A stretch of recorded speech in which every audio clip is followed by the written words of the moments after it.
When Greg was 6, his family went out to eat, and he wrote about it in his journal. Monday, June 1st, 1991. On Sunday, I went to a restaurant and ate Chinese food. We ate spring rolls. Spring rolls are cooked salad in a crepe.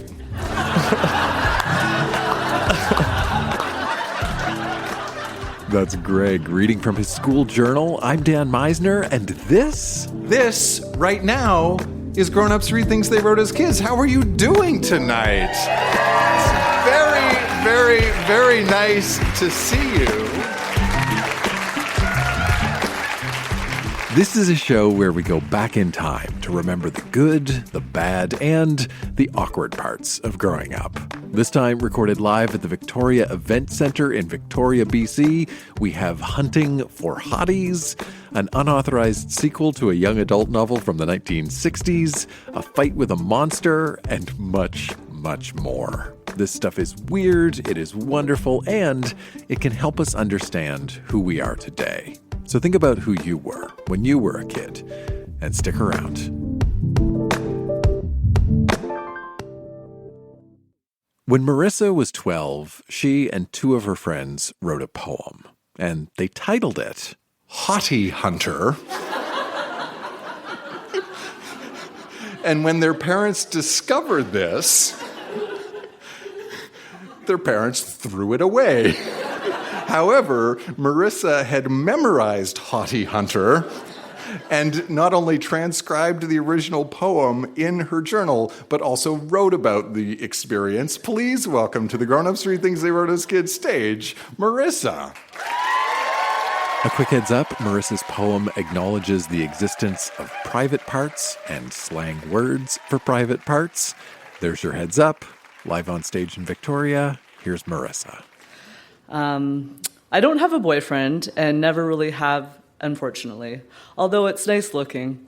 I consider myself cool, although I'm kind of in the middle of the cool group and the sort of cool group. I'm kind of like the middleman. Oh yeah, I have a cabin at Shawnigan Lake that my Nana owns, but we go up quite a lot. There are 3 cabins that all share a wharf and that are all friends. I love Janet Jackson's Go Deep song. It's on right now, so I'm busting a move. Anyways, Sarah and Melissa are my age, and they are from the cabin next door. We have a blast going hottie hunting in the Hottie Hunter, a blue tin boat. Speaking of the Hottie Hunter, here's a poem we made up. Hottie Hunter on its way, between the islands across the bay. Are they sexy, yes or no? We don't want an average Joe. If you are a sexy guy, ditch your pants and then say hi. Marissa scouts, Sarah waves, Ashley points, and Melissa says, hey. Marissa scouts all the docks, while Sarah looks for erected cocks.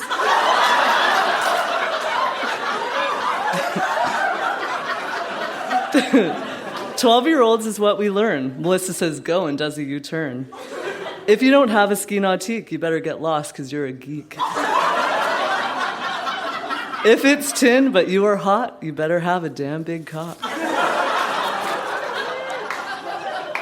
Sometimes there are lots of hot guys. Other times we have to shut our eyes. Over the water and the waves, Sean and Matt were a big mistake. Brendan, Hottie, Jay, and Drew, anytime, because we want you. It's kind of disturbing, but that's okay. Even though I'm not supposed to have it, my mom threw it in the garbage, but luckily I'd memorized it. But this summer, I've met quite a lot of guys at Shawnigan, and a couple at Hornby. I wonder how many people I've met this summer. I should start keeping count. Let's see, I think I've met somewhere around 20 or more different people. That's pretty good. Unfortunately, none of the guys have turned into a relationship. Too bad, because I think I would like a boyfriend right now. I just want to be with someone and cuddle and kiss them. I think that's why I enjoy reading books and movies and watching movies and TV shows about that kind of stuff. Like Melissa says, you like to read and watch stuff that's missing from your life.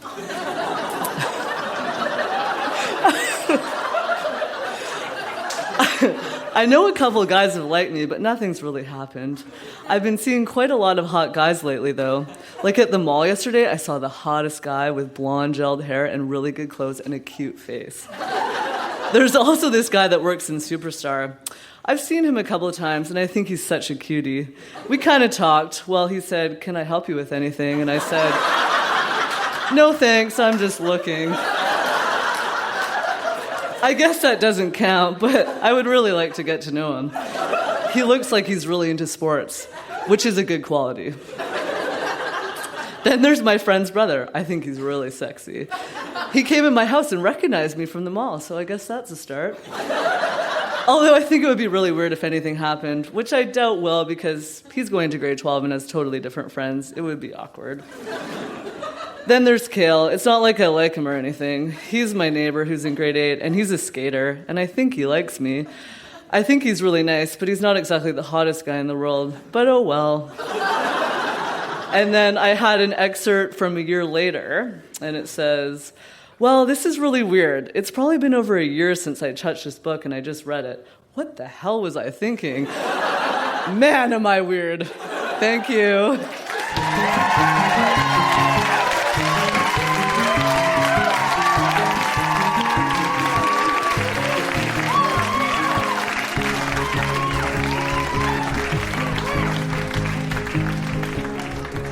And the grown-ups read things they wrote as kids award for most occurrences of the word cock in a poem written by a 12-year-old goes to Marissa, everybody.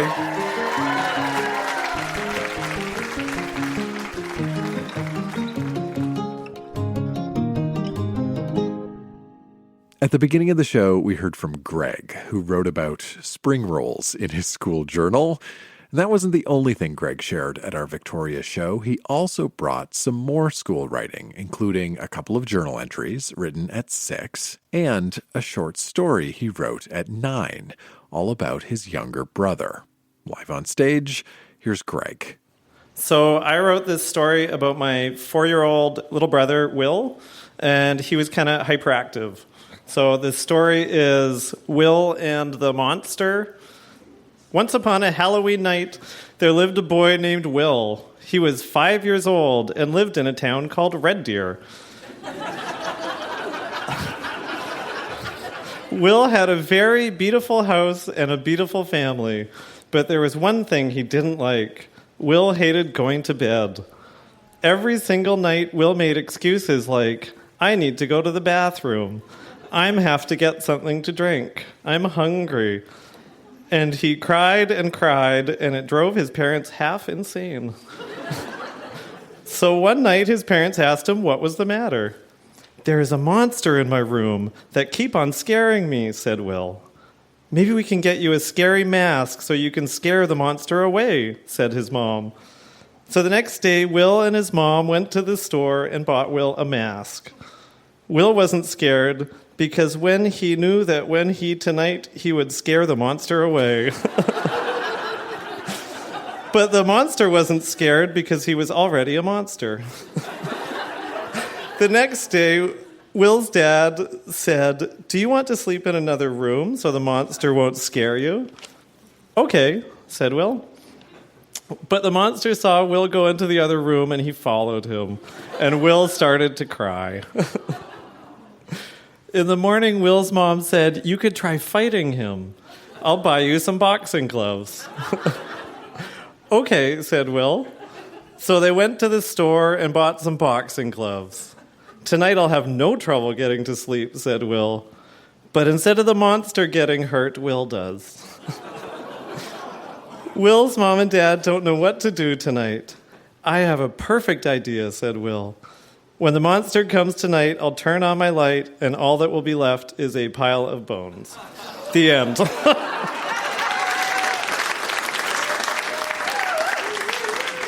Okay, and then so these are some journal entries from, I think I was 6 when I wrote these. These are for school, so the teacher writes back to some of them.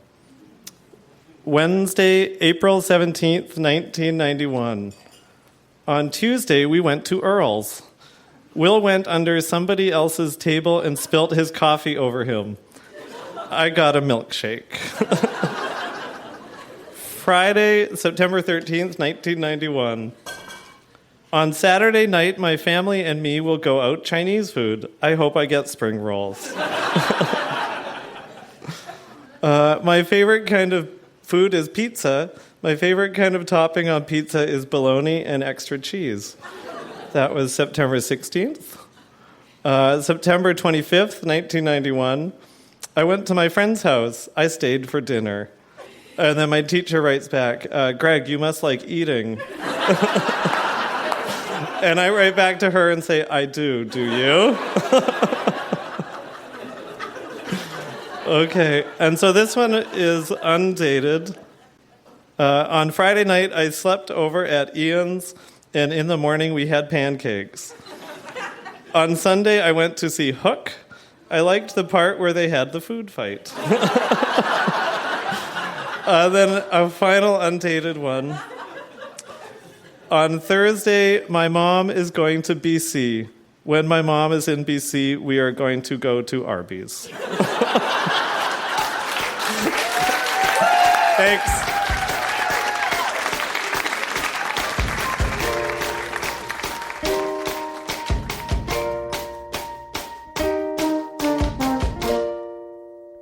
When I was a kid, I took piano lessons, and I did not enjoy the experience. I did not like the music my teacher picked. I didn't like practicing, and I just remember how much I wanted to quit piano lessons. Turns out, I wasn't alone. When Anna was 12, she took piano lessons, and she wrote about it in her journal. October 15th, 2002. I'm sick of piano. No, let me rephrase that. I'm sick of Bonnie and how unfun piano is now. I decided to take piano so it would be fun, so I could learn how to play an instrument. But Bonnie's not making it fun. She's making it a chore.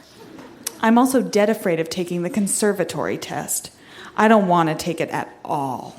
But now it feels a bit like I'm locked in, like I've signed a contract in my own blood.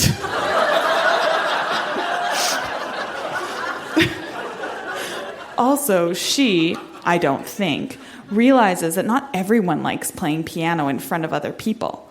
I absolutely hate recitals. I think that's why I don't want to take my observatory test. I'll have 3 adjudicators there, and they'll criticize me in front of a bunch of other people. Not that it'll be much different than playing in front of Bonnie. But I just know she expects me, because I'm the great Bonnie's student, to get top of class, which I won't. Also, who can honestly expect a child who has a life to practice piano 45 minutes a day? That is what she wants me to be practicing. Also, when Maggie, my sister, quit piano, she was like, I don't want to take piano anymore. And they were like, okay, Maggie. And I mean, she quit for good. That's not what I want. I just want a new teacher. Also, Bonnie costs Mom and Dad a lot of money. But when I'm not enjoying it, what's the point? Stacia's teacher, Susan, hated doing the conservatory and will only teach it if you want it taught. Also, she costs much less, I'm pretty sure. And is a lot more fun. I know, because I sat in on a couple of their lessons. I'm just not happy.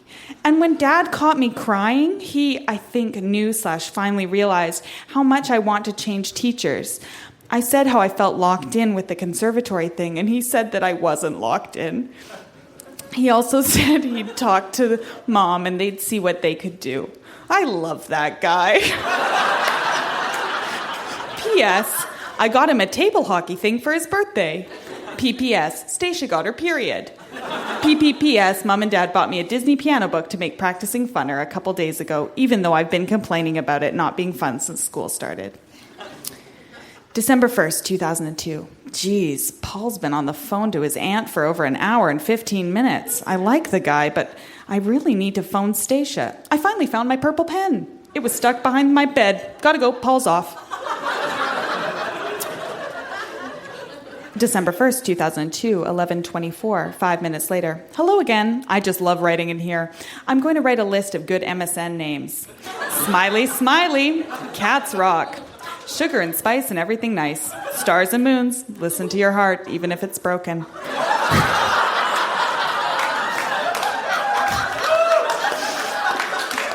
Hello. You look funny. I love dolphins. Piano girl. Wisdom. Clowning around, charisma. Don't be a black and white mother caribou. December 1st, 2002. Still later, 8:18 p.m. I'm so mad at Mom. Sometimes I hate her. She is always saying how I don't do this or I don't do that. I'm sick of it. She does positive reinforcement with her kindergarten kids. She was a teacher. Why not us? Also, she's mad and taking it out her anger on me. I told her this is how I feel, and she got all mad at me, and I freaked out, and I hate her. December 3rd, 2002. Me and Mom apologized shortly after my last period. Crossed out. Entry. Sorry, I wrote period by accident because it's been on the brain lately. I stayed home from school today because I felt awful last night. I've gotten a bit better, but it didn't help that I said, that I had, as Mom said, your real period. It's bloody and messy and gross. I gag every time I see the blood. I hate it. I wish it didn't happen. I feel like a 1-year-old with a diaper on. All my other periods were, in Mom's word, my practice periods. I love Mama so much. I love it that she is so supportive. I love her. Good night.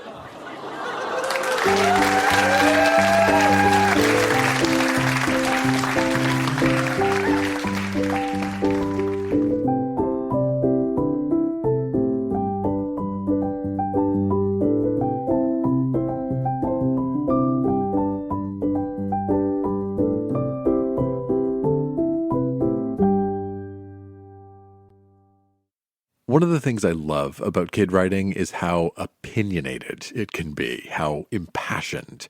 And our next reader is a great example of that. When our next reader, Sam, was in university, she wrote a rant all about the people who pee all over public toilet seats. And we're going to hear it right now. Please welcome Samantha back to our stage. A quick heads up, Sam uses some cuss words in her rant, which we do not bleep. Okay, treaties for seat pissers. It occurred to me today, as I wiped some stranger's urine off my backside, that the time has come for revolt. Seat pissers, beware, you are being challenged. As a woman, I know a few things for sure. One is that a whole lot of us will not sit on public toilet seats. Fair enough, precautions must be taken where germs prevail. But something is really, literally chapping my ass here. You know what I'm talking about, people, because you're either perpetuating the crime or pissed off about it like me. Those of you who squat, spray, and leave the seat positively bejeweled with your body's rejected toxins must be held accountable. I won't have it. I won't put up with it any longer. There are those of us who on occasion take a leap of faith and actually sit directly on a public toilet. Sometimes our optimistic fantasies of germ-free living find us taking risks in the daunting urinary realms of today. Unfortunately, the world is a disease-ridden cesspool, and we're the ones who end up with your refuse on our heinies. And it seems to me there are a few entirely reasonable ways in which you assholes can show us a little courtesy. Let me walk you through them. Option 1, the paper and foot flush combo. Yes, it's true. For only a moment's trouble, you can protect your nether regions from skanky badness. Simply fashion a nifty toilet seat cover out of toilet paper, do your thing, and flush the toilet with your foot. This is my most used method. Thanks, Mom. By only touching toilet paper with your bare skin, you reduce the risk of cooties by a lot. Option 2, the waste of hair and teeth lift. This option is for the true underachiever. If you simply cannot muster the diminutive effort required to carry out option 1, at least lift the seat up with your foot prior to relieving yourself. Men do it, so can you. Option 3, restroom psychoanalysis. Is this bathroom right for you? Throw caution to the wind and rate each bathroom on an individual basis. Trust your intuition to tell you whether you're in a safe place or one that should be quarantined. Should I pee here, your bladder will ask you, and you must answer accordingly. If you find yourself in a sparkly clean powder room with hairspray and free perfume, by all means indulge. A festering, reeking stairwell in a downtown parkade, however, is probably a place to avoid. The important thing is that you attempt some courtesy toward those of us with whom you share the public and urinary world.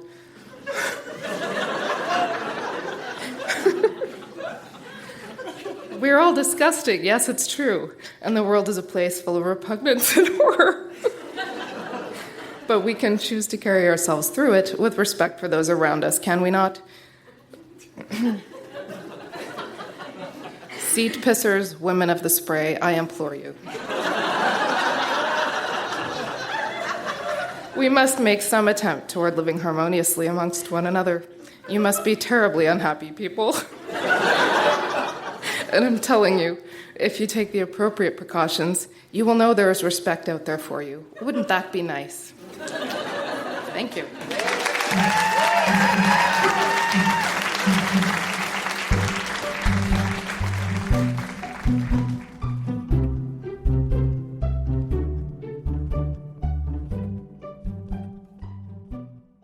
Did anybody in school have that assignment where you would read a novel and then you had to write what happened next?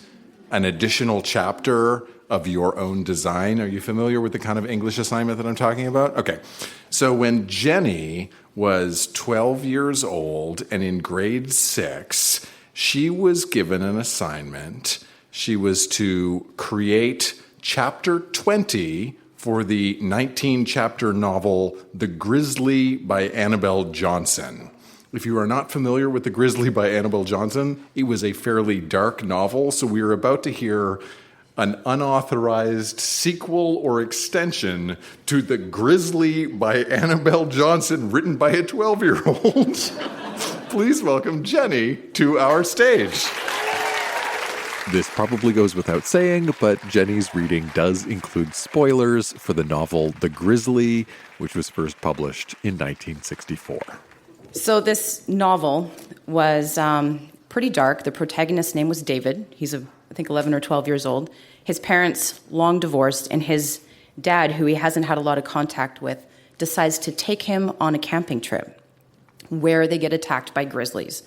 So the novel ends where the attack happens and it kind of fades into the sunset. So I took this assignment super seriously. Mark and David arrived home where Jean, the mother, greeted David warmly. She was also glad to see Mark again. Mark hobbled into the warm room and sat down by the fire to take off his bandages. Well, Jean, it was a swell trip, except for a few minor problems like that grizzly bear attack, which you've probably heard about on that phone call you've already had.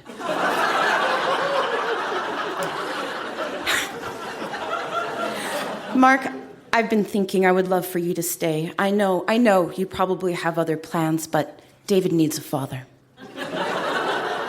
David dumped the first aid supplies on the table. Mother, can I talk to you privately? Sure, dear, I'll be back in a moment, Mark. David said, I heard you talking to him about staying and all that. I don't want him to stay, even if you think he'd be a good father to me. But David, you need a father, Jean said. And Mark has no part of anyone's heart within him. Right? He has no place, home, family, and very few friends.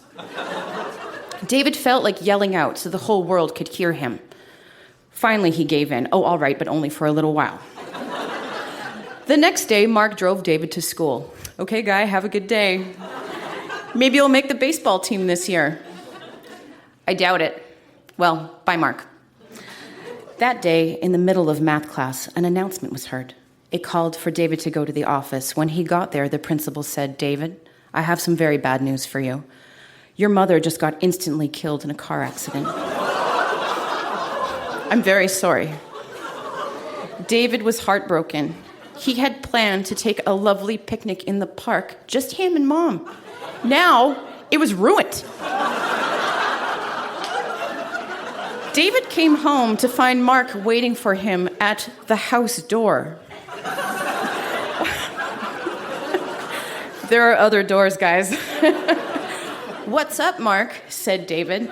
Well, you better sit down. David sat obediently. Mark took a deep breath and started, David, I know how much you loved your mother. She was a nice woman, but I'm engaged. The last word fell out like a brick wall. David was shook totally odd. I don't think you should get married. My answer is final. David, I've bought the ring already. Besides, you need a mother. You need her. Night came and went. The next morning, Mark was making breakfast when David came downstairs and said, Mark, maybe I do need a mother. I guess I just didn't want to remember Mom, that's all. She meant a lot to me, you know. Then Mark's girlfriend came over. Her name was Carolyn. Thank you.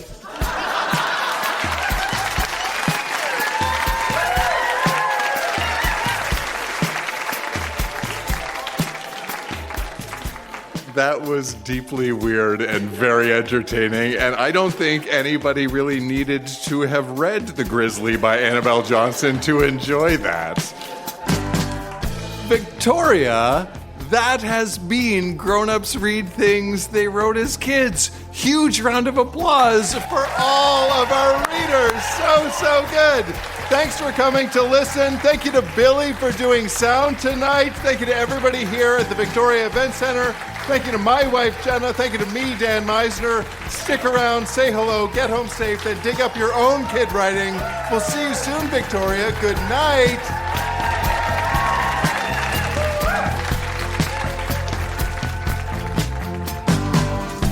Oh, dear diary, your secret's safe with me.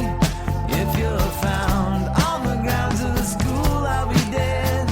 I hear them chanting off with his head. Oh, dear diary, you didn't hear it from me, but I know something I should know, and you're the only one I can tell. Marissa scouts all the docks while Sarah looks for erected cocks.